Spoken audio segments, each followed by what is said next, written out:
how you can easily create a new Apple ID on your iPhone. So without any further ado, let's get started. First thing first, simply head over to your settings and make sure you sign out from here. So to create a new account, just head over to any of your browser. Inside any of your browser, simply click on the link called this Apple ID. You can go there by clicking the appleid.com.apple.com.id in the search menu, and once you click on the first link over here, it will open it. Let me show you for you guys.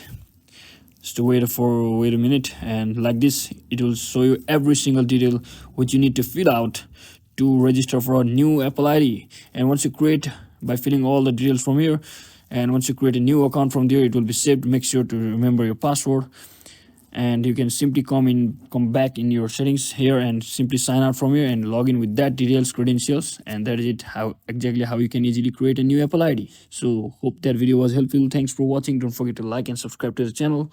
See you in the next one.